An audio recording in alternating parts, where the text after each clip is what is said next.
Assalamualaikum warahmatullahi wabarakatuh. Pada hari ini kelas 7 SMP Negeri 2 Batam, bahwa materi pelajaran yang akan kalian pelajari adalah bidang studi seni budaya. Bidang studi seni budaya untuk bab 1, yaitu berhubungan dengan seni rupa. Seni rupa yang harus kalian pelajari ini adalah bab 1 dengan judul menggambar flora, fauna, dan alam benda. Adapun peta kompetensi pembelajaran meliputi yang menggambar flora dan fauna dan alam benda, yaitu meliputi objek, komposisi, teknik. Selanjutnya nanti akan kalian mampu menjabarkan pengertian daripada menggambar itu sendiri. Alam merupakan sumber belajar yang tidak akan pernah habis untuk digali. Keanekaragaman flora dan fauna dapat menjadi sumber inspirasi dalam menggambar. Selain flora dan fauna, benda-benda alam juga dapat dijadikan sumber inspirasi dalam menggambar. Burung merupakan salah satu fauna yang sering digambar dengan menggunakan berbagai macam teknik dan bahan. Burung hong merupakan salah satu contoh fauna yang sering menjadi objek batik di pesisir pantai Pulau Jawa. Motif burung hong ini mendapat pengaruh dari Cina. Di bawah ini ada beberapa gambar burung yang sering digambar menjadi objek atau motif, baik pada ukiran kayu maupun motif batik di atas kain. Perhatikan beberapa gambar berikut ini. Jadi yang harus kalian pahami adalah bahwa yang dimaksud dengan fauna yaitu berupa hewan, apakah itu berupa burung, hewan mamalia seperti gajah, kuda, sapi, dan lain-lainnya, dan termasuk juga mungkin unggas, itu termasuk fauna. Adapun yang dimaksud dengan flora adalah ini berupa tumbuh-tumbuhan. Tumbuh-tumbuhan tidak hanya berupa pohon saja, tapi bisa di situ berupa daun, batang, bunga, akar. Namun yang sering menjadi objek dalam menggambar itu sudah pasti yang sering kita lihat adalah bunga. Kenapa diambil bunga? Karena bunga ini memiliki keindahan yang tidak dimiliki oleh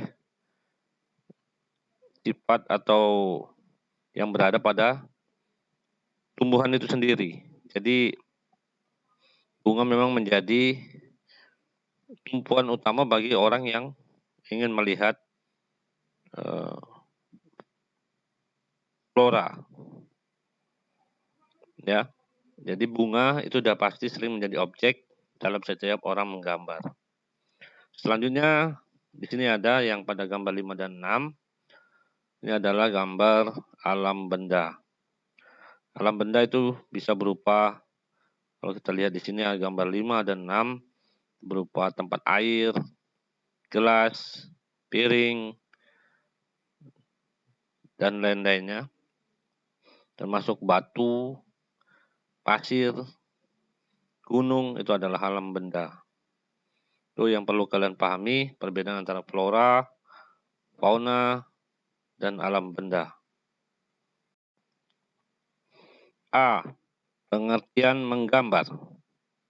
Menggambar merupakan bahasa yang universal dan dikenal jauh sebelum manusia mengenal tulisan.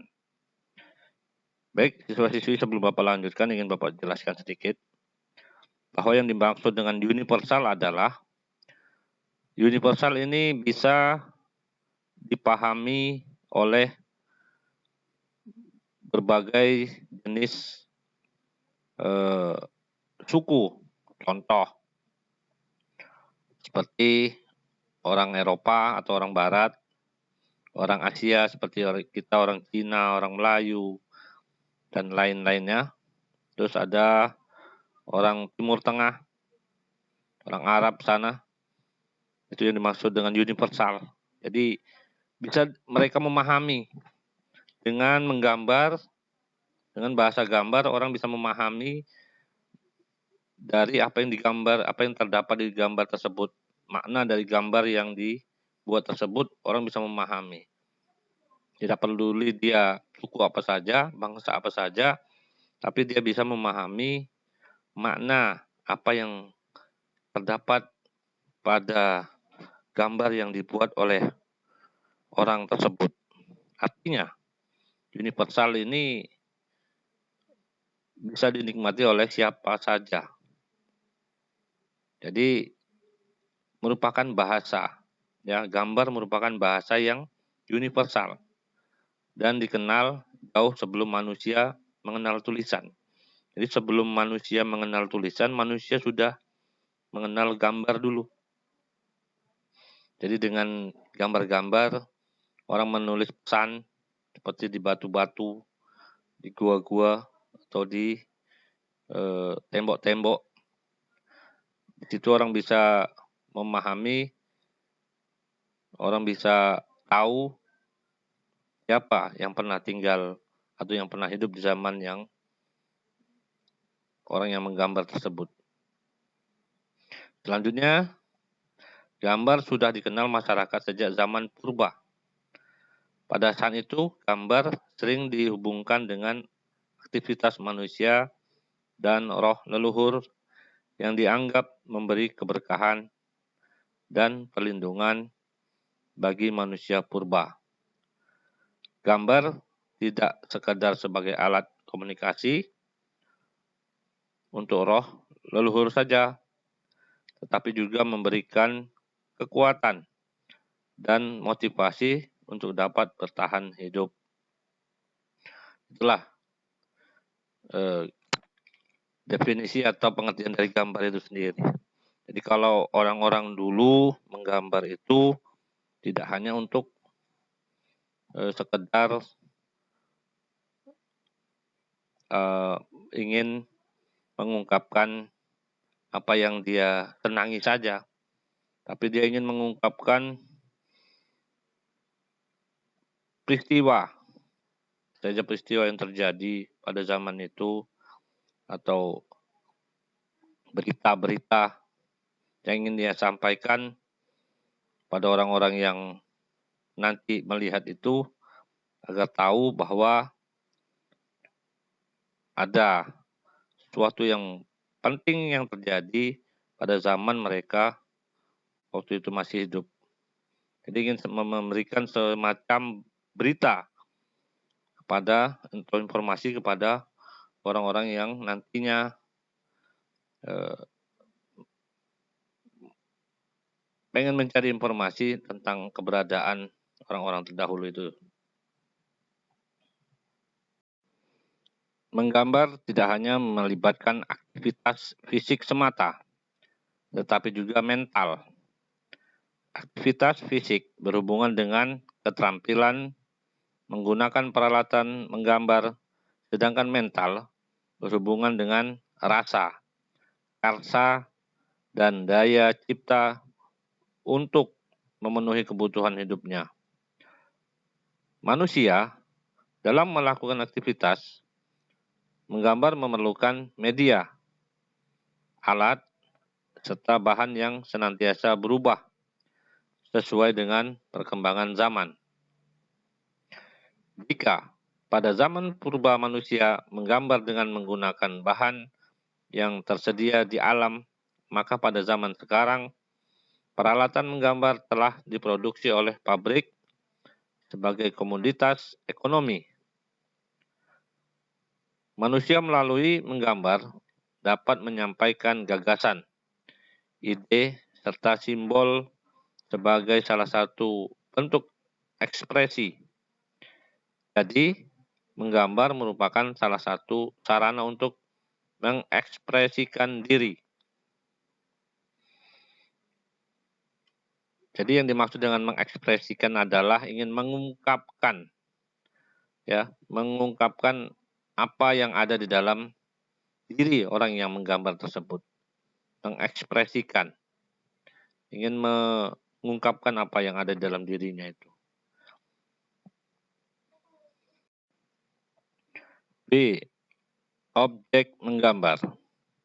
Menggambar tidak hanya mengandalkan imajinasi, tapi juga terkadang memerlukan objek. Alam semesta merupakan objek yang tidak akan pernah habis untuk digambar. Kekayaan flora, fauna, dan alam benda merupakan objek yang dapat digambar. Keindahan flora, fauna, dan alam benda merupakan sumber inspirasi dan eksplorasi dalam menggambar. Jadi yang dimaksud dengan imajinasi ini adalah semacam gambaran yang muncul di dalam pikiran kita. Gambar yang tidak pernah kita lihat di dunia nyata, tapi kita munculkan di dalam imajinasi kita. Itulah yang dimaksud dengan gambar yang ada di pikiran kita. Gambarnya tidak nyata, tapi ada di pikiran kita. Itulah yang dimaksud dengan imajinasi. Sementara objek ini adalah benda yang nanti kita gunakan untuk dijadikan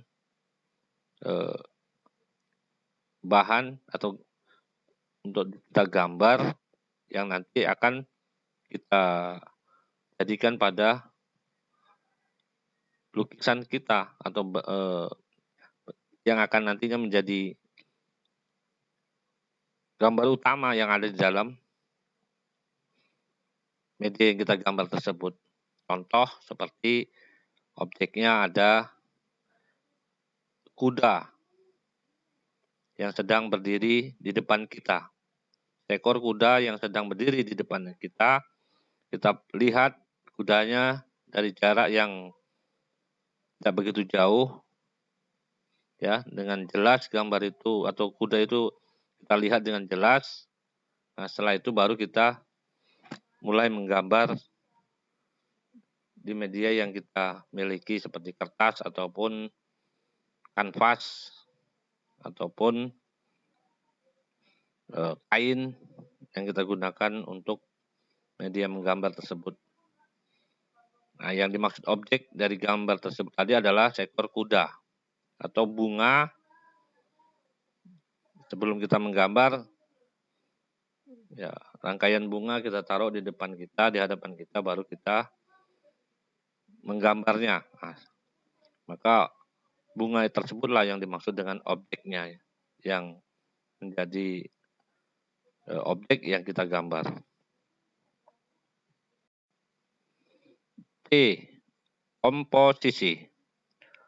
Komposisi dalam menggambar dapat dibedakan dalam dua jenis, yaitu simetris dan asimetris.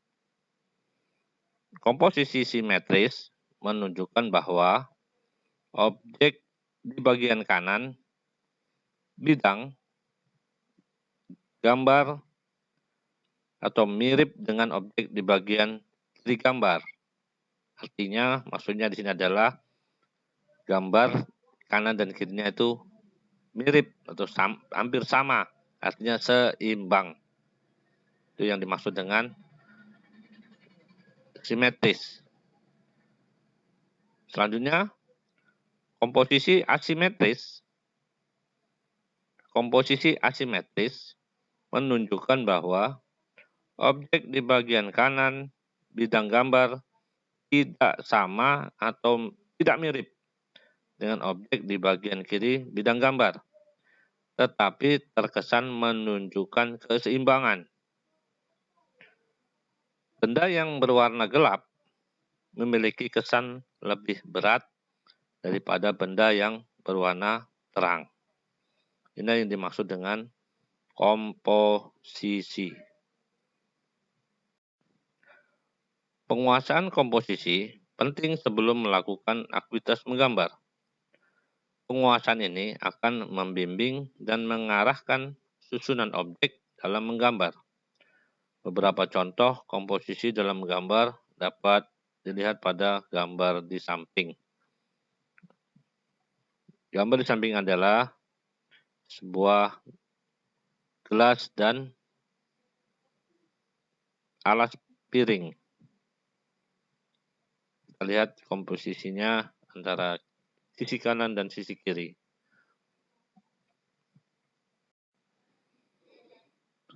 D. Teknik menggambar. Proses menggambar sebenarnya dapat kamu mulai dengan cara yang sangat sederhana dan mudah dilakukan. Biasakan sebelum menggambar untuk membuat sketsa. Terlebih dahulu, agar gambar memiliki komposisi, proporsi, dan keseimbangan yang baik. Apa itu sketsa? Sketsa adalah semacam ukuran atau gambaran. Jadi sebelum menggambar harus membuat gambaran dulu. Ya. Sketsa ya, di mana posisi-posisi yang akan kita atur. Jadi kita susun dulu. Kita rancang dulu menurut sketsa ini. Baru nanti kalau sudah sesuai atau cocok seperti gambar yang kita inginkan, baru nanti sketsa tersebut kita jelaskan atau kita tebalkan dari gambar yang sudah kita buat melalui gambar sketsa tersebut. Beberapa tahapan yang harus dilakukan pada saat menggambar sebagai berikut. 1.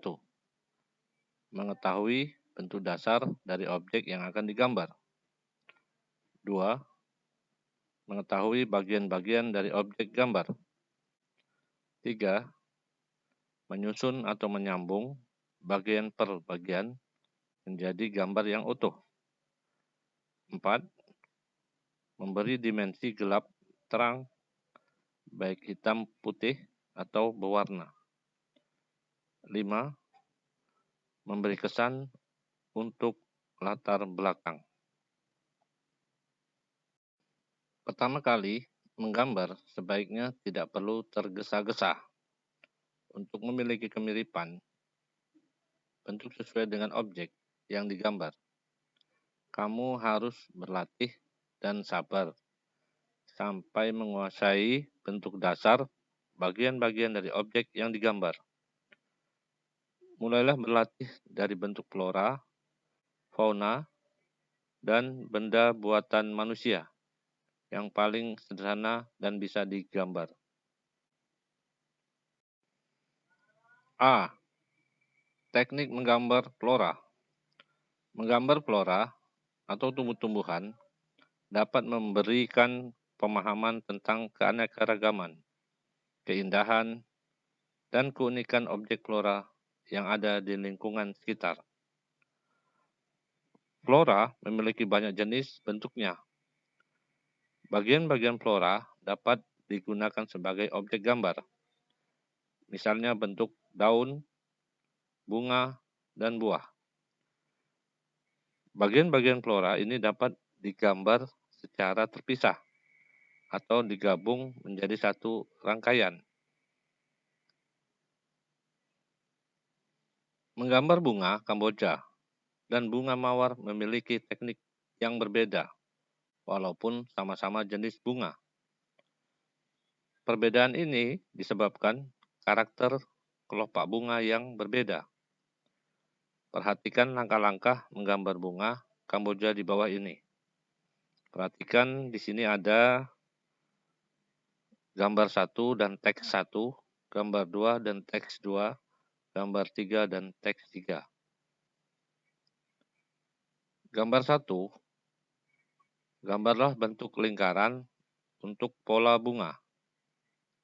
Gambar 2, gambar kelopak bunga sesuaikan dengan bentuk aslinya. Gambar 3, berilah warna pada hasil gambar bunga.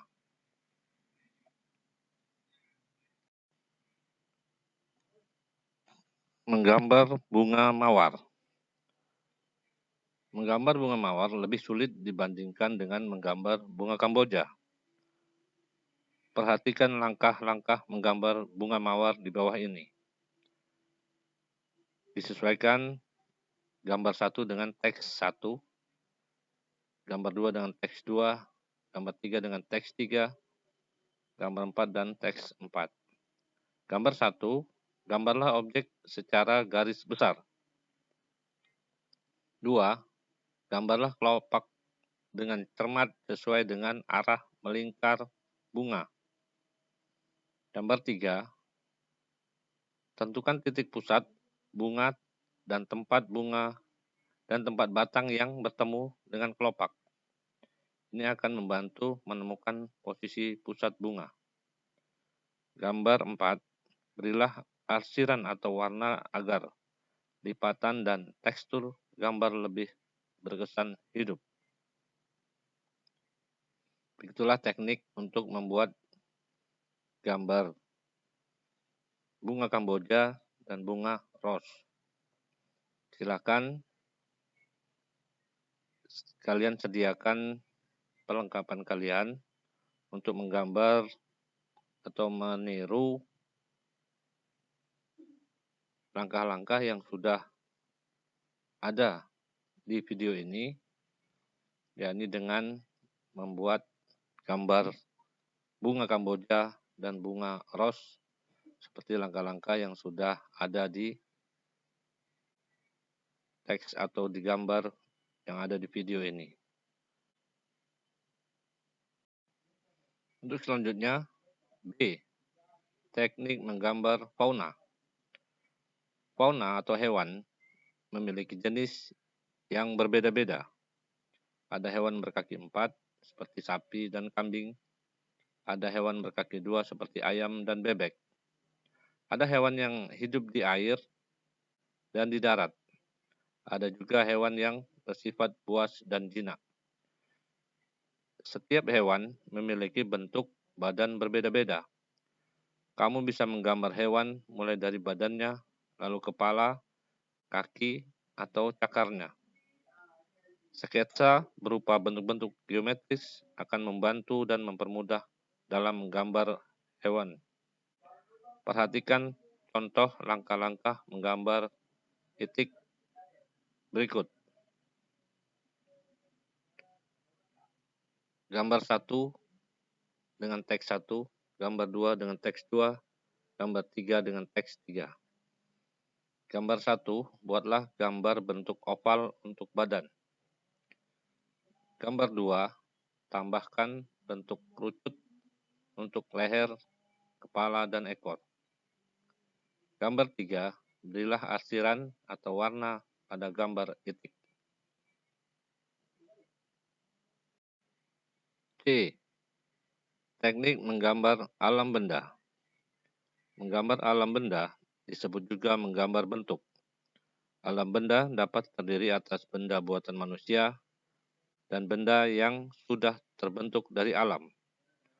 Alam benda buatan manusia dapat berupa kendi, piring, mangkuk, gelas, dan beraneka ragam bentuk lainnya.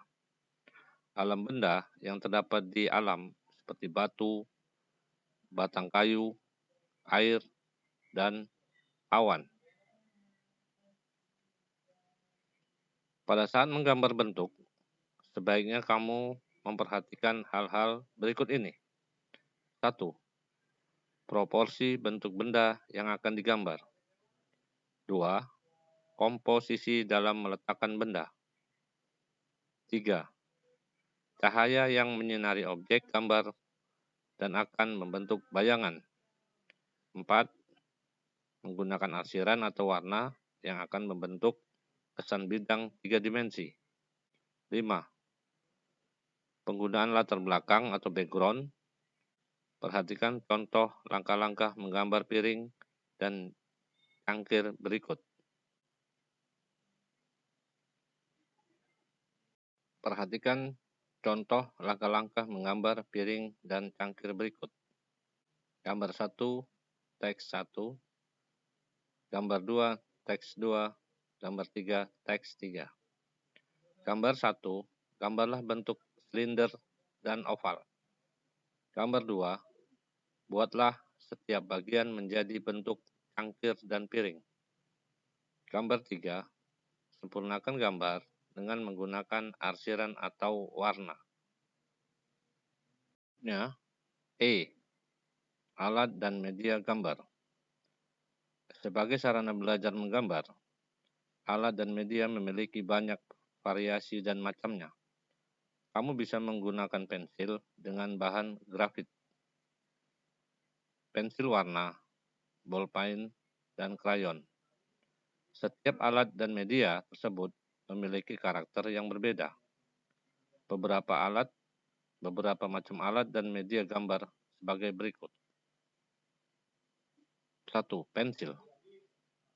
Pensil dibedakan menjadi 2 jenis, yaitu pensil dengan tanda H dan B. Pensil H memiliki sifat keras dan cocok digunakan untuk membuat garis yang tipis. Pensil B memiliki sifat lunak dan cocok digunakan untuk membuat garis tebal atau hitam pekat. Pensil H dan pensil B dibedakan dari segi tingkat kekerasan dan kepekaan hasilnya. Pensil H dan pensil B diberi tanda angka untuk membedakan jenisnya. Untuk pensil B, makin besar angkanya, makin lunak sifatnya, dan makin peka hasil goresannya. Untuk pensil H, makin besar angkanya, makin keras sifat dan makin tipis hasil goresannya. 2. Pensil warna. Pensil warna memiliki variasi warna yang banyak menghasilkan warna lembut.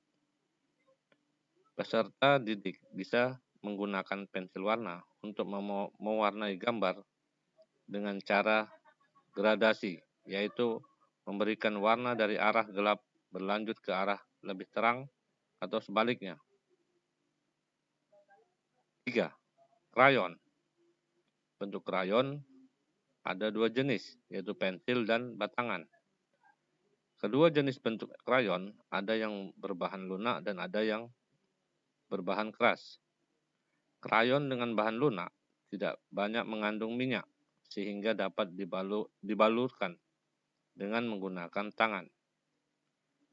Kesan warna yang dihasilkan dari kedua jenis krayon ini dapat menimbulkan kesan lembut maupun cerah.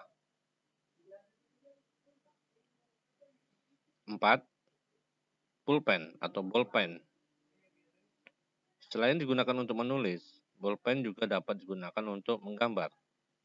Gambar yang dihasilkan memiliki karakter kuat dan umumnya berupa arsiran.